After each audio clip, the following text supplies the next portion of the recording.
hundreds of thousands of women marched through Chicago in support of women's rights. We'll show you a new device that can help you stay safe in the sun. And a prominent NBA manager sits down with J.A. Adonde to talk about the league and Northwestern basketball. We'll have all that and more coming up tonight on the Northwestern News Report. It's your news right now.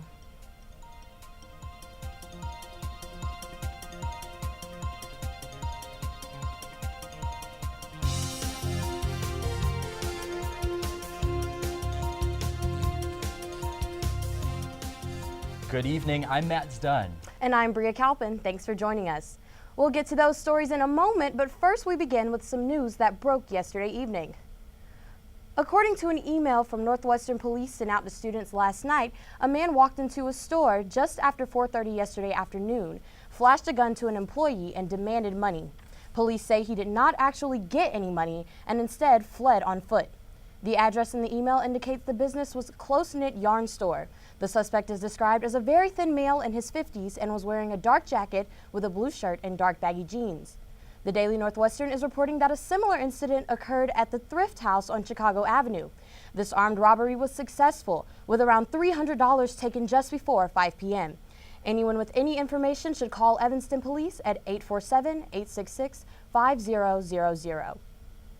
300,000 Chicagoans joined hundreds of thousands across the country over the weekend, marching in support of women's rights. NNN's Emma Evans was at the Chicago March. And Emma, a lot of people came out. That's right. As we said, more than 300,000 people, and that's 50,000 more than last year. As Me Too and Time's Up campaigns have dominated headlines in the last few months, these women marched to bring awareness to the issues on the one-year anniversary of President Trump's inauguration.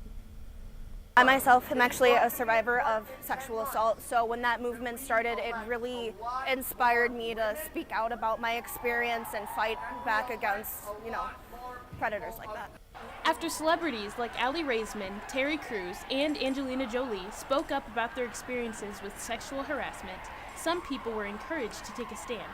I've had so many female friends that I've talked to that have expressed to me like a lot of those feelings in really intimate and small moments. I think that it's been really encouraging and brave to see them tell everyone else. With hundreds of thousands of marchers flooding Grant Park, the march exceeded last year's numbers and expectations, enabling people to take action against all issues faced by women. It's time's up to everything. It's to comparing women to each other, to starting fights between women, to not paying them equal money, to ignoring people that also should be a part of the feminist movement. The inclusivity within the movement was especially important to MC Fazia Mirza, who said this platform should be used by women of all identities. I openly identify as a Pakistani Muslim queer cisgendered woman. Intersectionality is deeply important to me because that's just who I am. I am not just one thing, and I think that actually most people are not just one thing. And I think the power of embracing all of our identities makes us stronger. And this strength is just one of many things she hopes all feminists take away from this march. I think it's important to remember the energy of now. If you care about an issue, to talk about it, to not be silent about it, to stand up for other people who are being oppressed. And I think all of that takes a lot of courage and energy, and I'm hoping that we're refueled by today. Refueled, re-energized, and ready to mobilize others, like 7-year-old twins Anthony and Connor are prepared to do. Maybe come to more marches and tell my fellow men community, like, come on, shape up, we can do better than this. Marchers young and old will be going to the polls to vote this November for the midterm elections, taking their enthusiasm with them. So Emma, are there more marches planned in the future? Well, there have been talks about another march being held next year in January as well, and I think we can expect more because the feminist movement still has a long way to go, and these marches provide a great forum to talk about issues like Me Too on a broader scale. Yeah, they definitely do. Well, thank you, Emma. The curtain will soon rise on Northwestern's 76th annual Dolphin Show. This year it's the Tony Award-winning musical Ragtime, which is produced by an all-student team. NNN's Joey Safchik recently caught up with the cast and crew. That's right. I went to a technical rehearsal for the musical this week and sat down with cast and artistic crew members to discuss all things Dolphin Show. From the decision to avoid blatant Donald Trump references to discovering the show's emotional core through song and ragtime rhythm. New Rochelle, can we do what we used to do?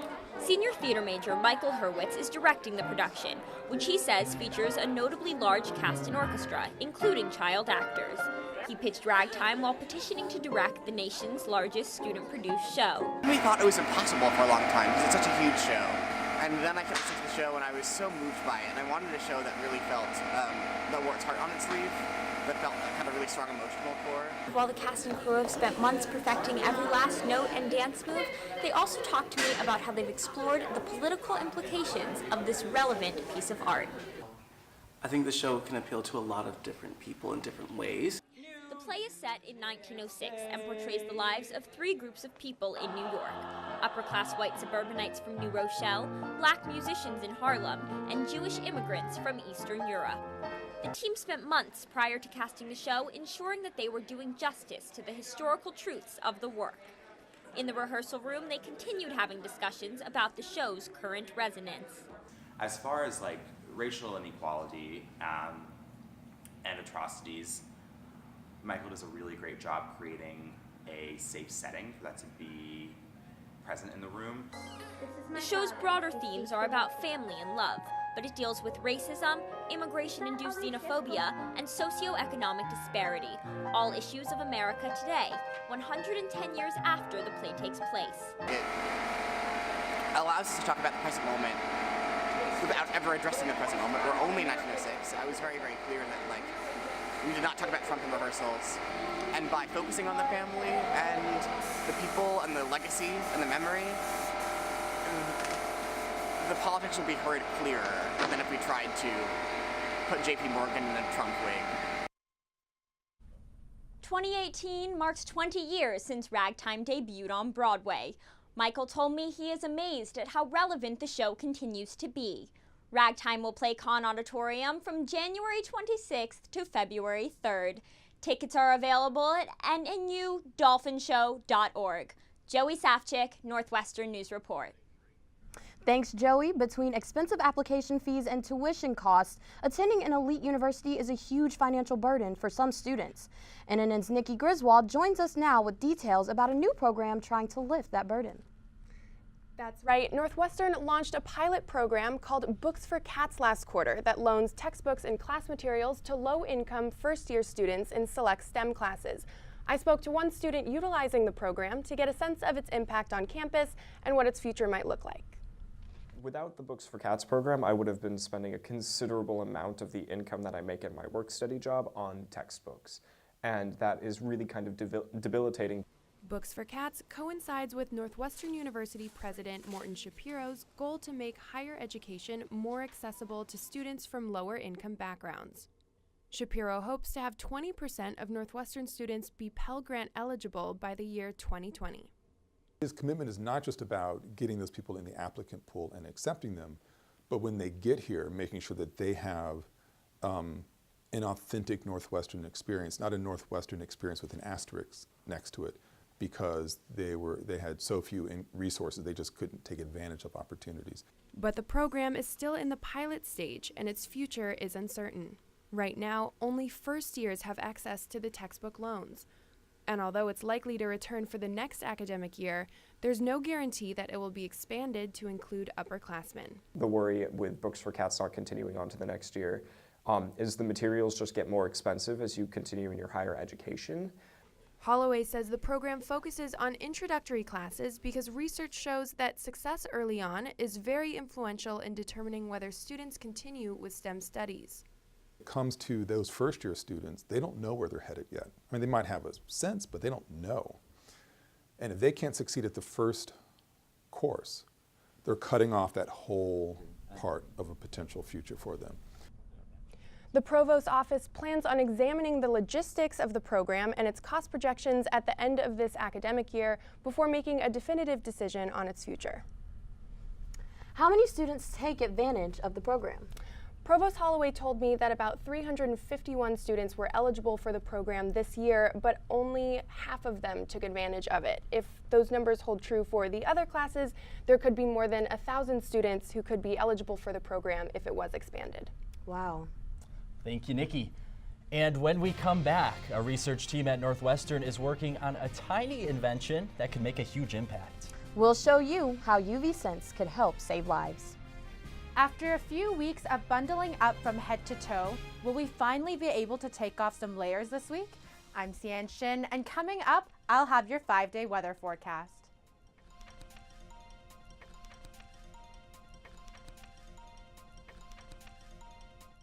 At Northwestern, we're wildcats in every way.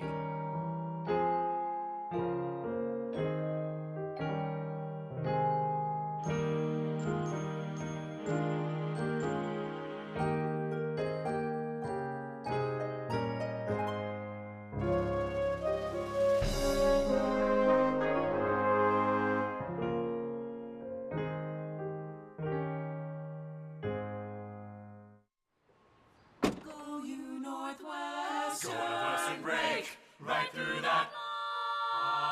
With our colors flying we will meet. We will cheer you all to go. Go you Northwestern, fight for victory, sweet victory, spread for the fame of our fair name, and go Northwestern, win that game. Go Cats!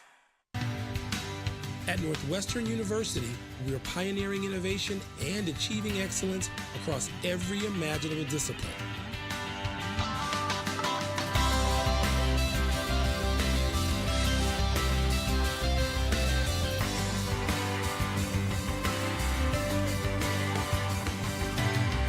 At Northwestern University, the possibilities are endless.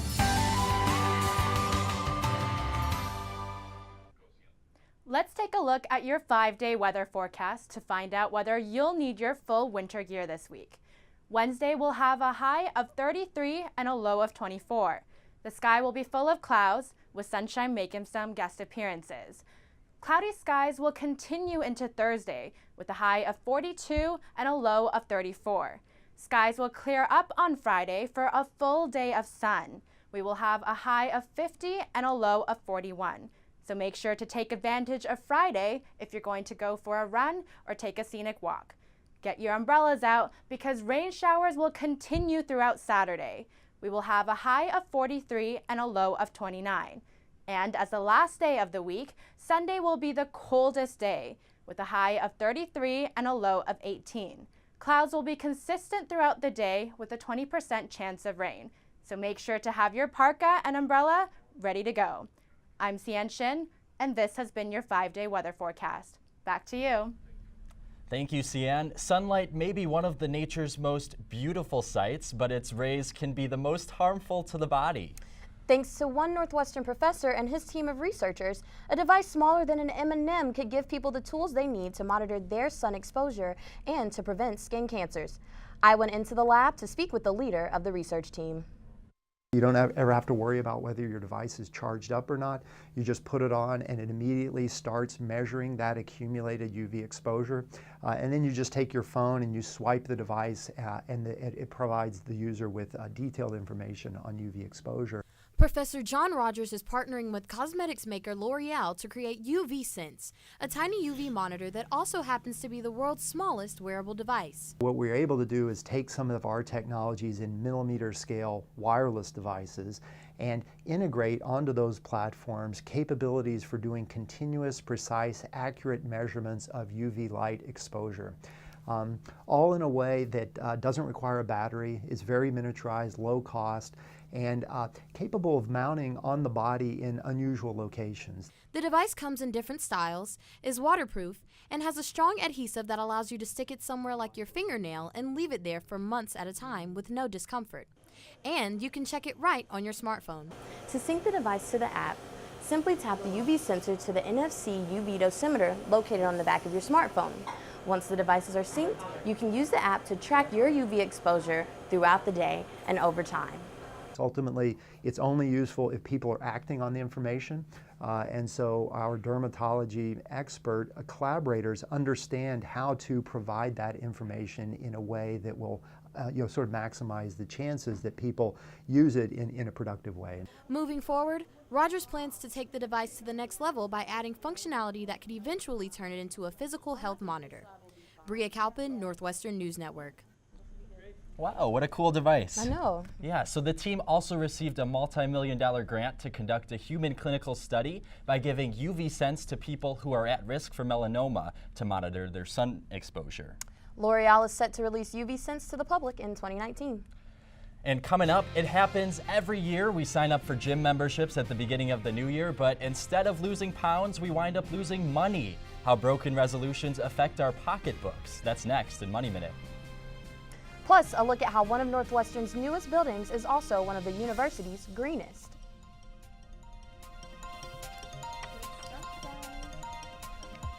At Northwestern, we're wildcats in every way.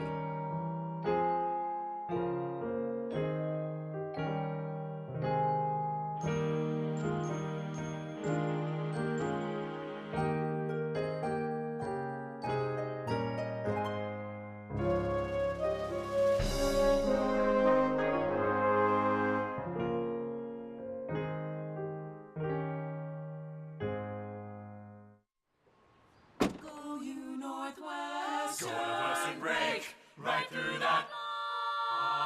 With our colors flying, we will cheer you all the go. Go you Northwestern, fight for victory, sweet victory, for the fame of our fair name, and go Northwestern, win that game. Go Cats! At Northwestern University, we are pioneering innovation and achieving excellence across every imaginable discipline.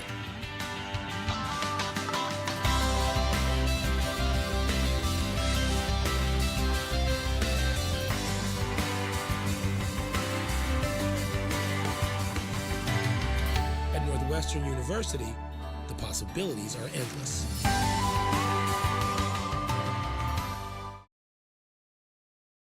About 50% of Americans listed losing weight or getting in shape as their top New Year's resolution this year, according to data from Statista. But studies show that most resolutions fail. Only about 44% of people keep their resolutions past 6 months. So just how worthwhile are those gym memberships? Let's follow the money. Americans spend an average of $58 a month on gym memberships, according to Statista. For the 67% of Americans who don't use them, that's money down the drain. But even for those who do use their memberships, the question is it worth it?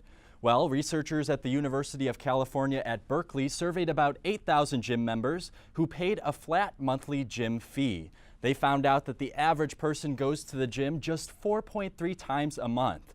That averages out to $17 per visit, which is more expensive than just buying a single-day pass. Experts say if you're not getting your bang for your buck with that gym membership, figure out your exit strategy right now. Those same researchers at UC Berkeley found most people wait about 2 months before they get around to canceling their membership.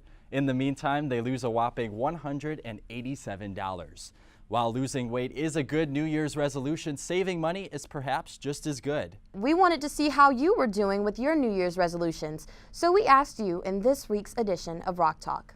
I'm Liam Leckett, and I am here at The Rock to get Northwestern students' answers on their New Year's resolutions. Have they made any? Have they kept them? Or are they already broken? Let's find out. I had a New Year's resolution to drink more water, and it didn't happen. I made my one and only resolution this year, which is trying to procrastinate less.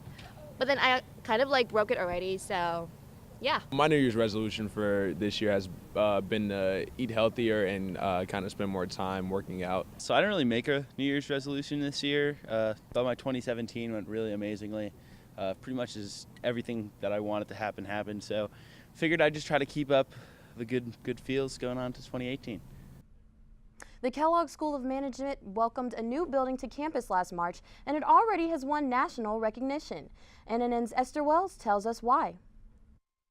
At the edge of the water sits the Global Hub, Kellogg's latest addition to a fleet of campus locations.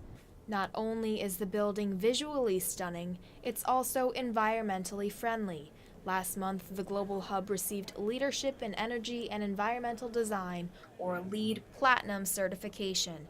According to Accord Consulting President Leanne Paul, this is no small feat. We're very proud of it because we worked hard to do the right building. University buildings are built to be 100-year buildings. It's going to be here a long time. So you want to be very thoughtful. This recognition, awarded by the U.S. Green Building Council, is based on a point system in areas like sustainable sites, water efficiency, and energy and atmosphere. The Global Hub scored 85 out of a possible 110 points, making it one of 2 platinum status Northwestern buildings. LEED is great. It gave common language to a lot of issues, but all points aren't possible. And so what we did was really think through what's important today and still meet our other goals of budget, schedule, and we were really happy it turned out at platinum. So what makes the Global Hub so green? Easy access to public transportation, highly efficient irrigation systems, energy-saving LED lighting, and carbon dioxide air circulation sensors are only a few of its sustainable features. Underneath this field are 48 wells drilled deep into the earth. They form a geothermal energy system that controls the temperature of the Global Hub. In fact, 50% of the building's heating and cooling is provided by the system. Even the windows are glazed in solar control material that keeps the heat in or locks the heat out. If Northwestern could retrofit any of its buildings to sort of approximate what this building's doing, I think it would be fabulous for the university at large. For a broad community of students and faculty, Kellogg's Global Hub is certainly and already home. Esther Wells, Northwestern News Report. The Global Hub's green profile is part of the university-wide effort to achieve net zero carbon emissions by 2050. Doing so means other Northwestern buildings will have to follow suit. In Northwestern's last football game of the year, one Northwestern athlete finally had his time in the spotlight. That's right. Hear from Matt Alviti next in sports.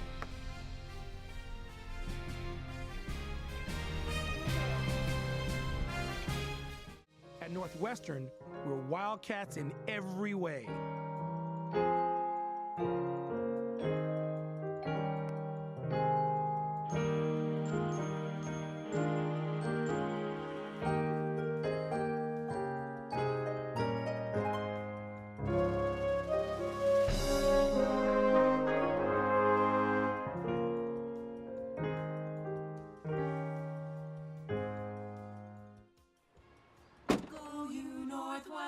Go Northwestern, break right through that.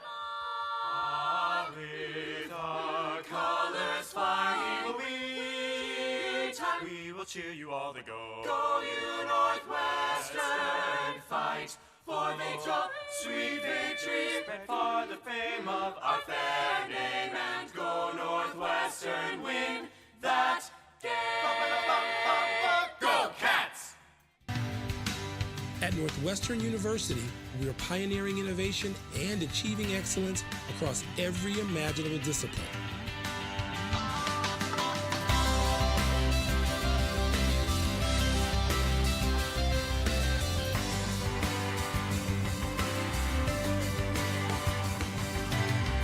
At Northwestern University, the possibilities are endless.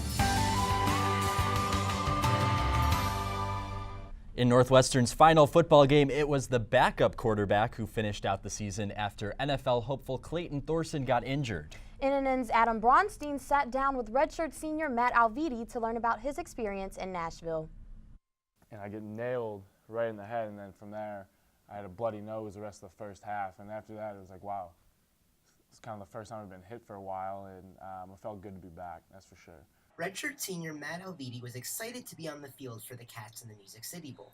Despite not expecting to play, Alviti says he was ready to go when an injury to Clayton Thorson summoned him into action. You never prepare for someone to get hurt, right? You never want that, but at the same time, you always have, especially as a number 2 quarterback, you always have to prepare like the starter. Alviti finished the day 4 for 11 with 50 yards through the air and another 54 on the ground. After the game, he was quick to give credit to his teammates for the 24-23 victory over Kentucky. Like I tell people all the time, people always talk about, hey, you came in, did a great job. I was like, well, it wasn't that hard when you have one of the best running backs in the country, and then you have Jeremy Larkin, who is going to be one of the best running backs in the country in these upcoming years. I mean, I think combined they had like 280 yards together, and so that takes a lot of pressure off me. After the game, Alviti received congratulatory messages from friends, family, and even some former teammates. The support I had, people just reaching out, that was great. Alumni, previous quarterbacks, Steve Schnurr, good friend Zach Oliver, Persa. A lot of people just reaching out, saying how proud they were. Alviti's career at Northwestern didn't always go exactly as planned, but he and the entire senior class leave Evanston responsible for some of the most successful years in school history. For NNN Sports, I'm Adam Bronstein. When we come back, an NBA manager talks basketball, both in the big leagues and in Evanston. Hear what he had to say.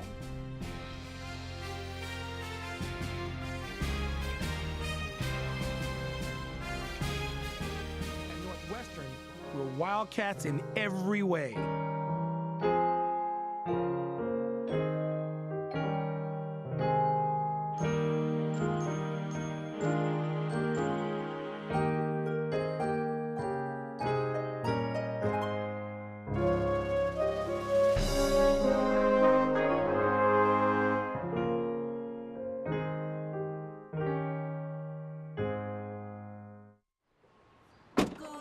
Northwestern break right through that. With our colors flying, we will cheer you all the go. Go you Northwestern, fight for victory, sweet victory, spread for the fame of our fair name, and go Northwestern, win that game. Go Cats! At Northwestern University, we are pioneering innovation and achieving excellence across every imaginable discipline.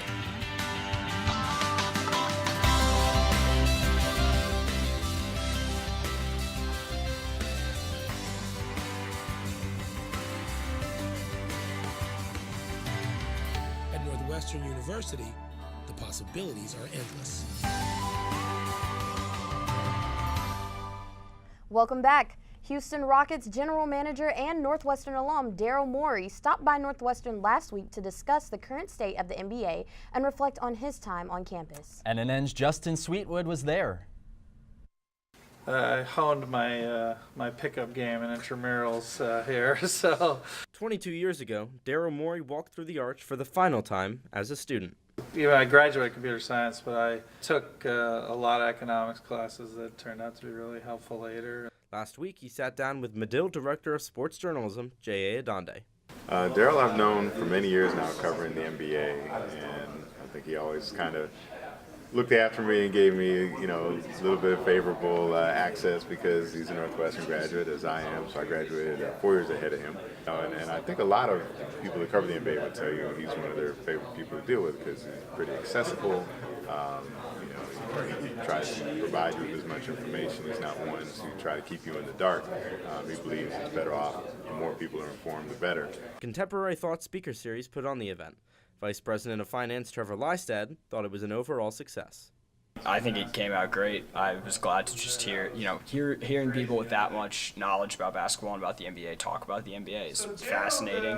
Morey even reflected on the current woes of the NU men's basketball team. I know people are a little bit negative, but I have a lot of faith in Coach Collins, and I know that with his ability to recruit and X's and O's that they'll get back on track. Justin Sweetwood, Northwestern News Report. Wow, what a great story. What a great story. Well, I think it's time for one final check of the weather. How's it looking this week? Not too bad, actually. It will be cloudy for the next 2 days, but the weather should clear up by Friday. But unfortunately, it will be a bit colder during the weekend, so I'd have your umbrella and jacket on standby. All right, well, that's all for the Northwestern News Report. For all of us here at NNN, I'm Bria Kalpin. I'm Sian Shin. And I'm Matt Stunn. Thanks for watching.